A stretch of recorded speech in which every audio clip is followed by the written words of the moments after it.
ଝିଅଟିର ମୃତ୍ୟୁ ସମ୍ବନ୍ଧରେ ଆମର ନିଆଳି ଥାନାରେ ଗୋଟେ ଅପମୃତ୍ୟୁ ମାମଲା ମଧ୍ୟ ରୁଜୁ ହୋଇଛି। ଅପମୃତ୍ୟୁ ମାମଲା ରୁଜୁ ହୋଇକରି ଏକ୍ଜିକ୍ୟୁଟିଭ୍ ମାଜିଷ୍ଟ୍ରେଟଙ୍କ ପ୍ରେଜେନ୍ସରେ ତାର ଇନକ୍ୱେଷ୍ଟ ଆଉ ବାକି ଫର୍ମାଲିଟି ସରିଯାଇଛି। ଡେଡ୍ ବଡି ମଧ୍ୟ ପିଏମ୍ ପାଇଁ ପଠା ହେଇଯାଇଛି। ପରବର୍ତ୍ତୀ ସମୟରେ ତାଙ୍କର ସୃଷ୍ଟିଙ୍କ ମା ଯିଏ ସସ୍ମିତା ସ୍ୱାଇଁ ସେ ଆସିକି ଗୋଟେ ଅଭିଯୋଗ କରିଛନ୍ତି ଯେ ତାଙ୍କ ଝିଅକୁ ହତ୍ୟା କରାଯାଇଛି ବୋଲି। ସେ କନେକ୍ସନରେ ଆମେ ନିଆଳି ଥାନାରେ ଗୋଟେ କେସ୍ ମଧ୍ୟ ରୁଜୁ କରିଛୁ ଏବଂ ସେ କେସ୍ର ତଦନ୍ତ ଜାରି ରହିଛି। ଆଜି ମୁଁ ଆସିଥିଲି ସେ କେସ୍ର ତଦାରଖ କରିବା ପାଇଁ, ଆଜି ଆସିଛି, ସ୍ପଟ୍ରେ ଅଛି। ତଦାରଖ ପରେ ଏବଂ ଇନଭେଷ୍ଟିଗେସନ ଯାହା ବାହାରିଲା ପରେ ଏକର୍ଡିଂଲି ଆକ୍ସନ ନିଆହେବ। ସସ୍ମିତା ସ୍ୱାଇଁ ଆମ ଘର ପଦାତିରେ ମୋ ଝିଅ ସୃଷ୍ଟି ଶେଫାଳିକା ସ୍ୱାଇଁ ସେ ଗତ 11 ତାରିଖରେ ସେ ଓଷା ସାରିକି ଘରକୁ ଆସିଲାଠୁ ତାକୁ ବାଡ଼େଇ ମାରି ଦେଇଛନ୍ତି। ତା ବାପା, ତା ପିଉସା, ତା ଦାଦା ସମସ୍ତେ ମିଶିକି ମାରିଛନ୍ତି। ଏଥିପାଇଁ ଯେ ସେ ତାକୁ କହିଥିଲେ ଯେ ତୋ ମା'ର ଫର୍ଜରୀ ସିଗ୍ନେଚର ଦେ, ଆମେ ରାସନ ଉଠେଇବୁ। ସିଏ କହିଲା ମା'କୁ ଆଣ। ସେ ମା'କୁ କାହିଁକି ଆଣ ବୋଲି କହିଲା ବେଳକୁ ତାକୁ ବାଡ଼େଇଛନ୍ତି। ବାଡ଼େଇ ବେଲଣା କାଠିରେ ମାରି ଦେଇଛନ୍ତି। ସିଏ ମୋତେ ଦି ବର୍ଷ ତଳେ ଯୌତୁକ ବାବଦରେ ବାଡ଼ିଆବାଡ଼ି କରି ମରଣାତ୍ମକ ଆକ୍ରମଣ କରିଥିଲେ, ଯାହାଫଳରେ କି ମୁଁ ଲହୁଲୁହାଣ ହେଇଥିଲି। ସେଥିପାଇଁ ମୁଁ ଘର ଛାଡ଼ିକି କଳେବର କୌଶଳରେ ଶାଶୁଘର ଛାଡ଼ିକିରି ମୋ ମାଇଁଙ୍କ ଘରେ ଯାଇକି ଆଶ୍ରୟ ନେଇଥିଲି।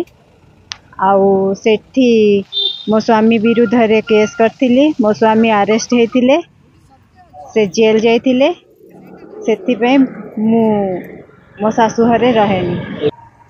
ଝିଅର ଖବର ଗାଁ ଲୋକମାନେ ମୁଁ ଯୋଉଠି ରହେ ସେଇଠିକି ଫୋନ କରିଥିଲେ। ଝିଅକୁ ନ୍ୟାୟ ମିଳୁ, ସେ ଦୋଷୀ ଦଣ୍ଡ ପାଉ। ଆଉ ମୋ ନାଁ ଋତୁପର୍ଣ୍ଣା ମହାନ୍ତି, ମୁଁ ଆଇନଜୀବୀ, ସମାଜସେବୀ, ମା ଘର ଫାଉଣ୍ଡେସନ ଟ୍ରଷ୍ଟର ରାଜ୍ୟ ସଭାପତି। ନିଆଳି ଥାନାର ଅଣ୍ଡରରେ ପ୍ରଜାତିରା ଗାଁର ସସ୍ମିତା ସ୍ୱାଇଁ 2 ବର୍ଷ ତଳେ ନିର୍ଯାତିତ ହୋଇକରି ତାଙ୍କର ଇନଲଜ ହାଉସର ସବୁ ମେମ୍ବର ମାନଙ୍କ ଦ୍ୱାରା ଥାନାର ଆଶ୍ରୟ ନେଇଥିଲେ। ସେତେବେଳେ ଏଫଆଇଆର ବି ହେଇଥିଲା। 307ରେ ତାଙ୍କ ହଜବେଣ୍ଡ ବୁକ୍ ହେଇଥିଲେ, ସେ ଯାଇଥିଲେ ଜେଲ୍ ଯାଇଥିଲେ। ତାପରେ ଏଇ 8-10 ଦିନ ତଳେ ତାଙ୍କର ବଡ଼ ଝିଅ ଯିଏକି ବହୁତ ଭଲ ମେଧାବୀ ଛାତ୍ରୀ ଥିଲା ଏବଂ ସେ ଜଣେ ବହୁତ ଭଲ ପିଲା ଥିଲା, ତାର କୌଣସି ଲଭ୍ ଆଫେୟାର୍ସ ବି ନଥିଲା। ତାଙ୍କ ଘରେ ସେ ମରିଯାଇଛି ବୋଲି ସେ ଖବର ପାଇଲା ଏବଂ ପରବର୍ତ୍ତୀ ସମୟରେ ସେ ଜାଣିବାକୁ ପାଇଲା ଯେ ଯୋଉମାନେ ତାକୁ ନିର୍ଯାତନା ଦେଇଥିଲେ, ମାରିଥିଲେ, ସେଇ ନଣନ୍ଦ, ସେଇ ସ୍ୱାମୀ ଏବଂ ନଣନ୍ଦେଇ ସମସ୍ତେ ମିଶିକି ତା ବଡ଼ ଝିଅକୁ ହତ୍ୟା କରିଛନ୍ତି। ତାର କାରଣ ହେଉଛି ସେ ରାସନ କାର୍ଡ ପାଇଁ କାହିଁକି ମାର କେୱାଇସି ନାଁରେ ଫଲ୍ସ କେୱାଇସି ସେ ଦେଲା ନାହିଁ ଏବଂ ଦ୍ୱିତୀୟ କଥା ହେଉଛି କାହିଁକି ସେ ମା ସାଙ୍ଗରେ ଫୋନ କରି କଥାବାର୍ତ୍ତା ହଉଥିଲା, ମା ସଙ୍ଗେ ସମ୍ପର୍କ କାହିଁକି ରଖୁଥିଲା।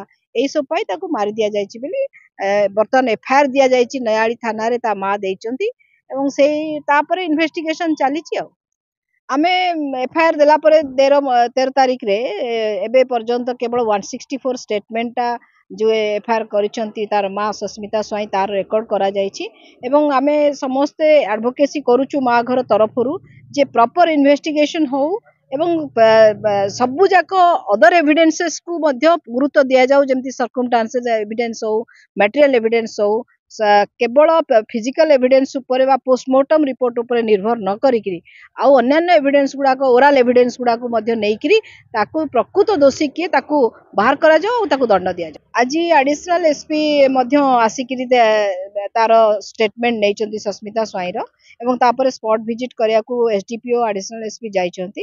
ଆମେ ଆଶା ରଖୁଛୁ ଯେ এই ଅଧିକାରୀମାନେ ଠିକ ଭାବରେ ଇନଭେଷ୍ଟିଗେସନ କରିବେ ଆଉ ମର୍ଡର କେସ୍ ଯୋଉ ଲାଗିଛି ତାର ଏଫଆଇଆର ରେ ସେଇ ଲାଇଟରେ ଇନଭେଷ୍ଟିଗେସନ କରିକି ପ୍ରକୃତ ତଥ୍ୟକୁ ଲୋକଲୋଚନକୁ ଆଣିବେ।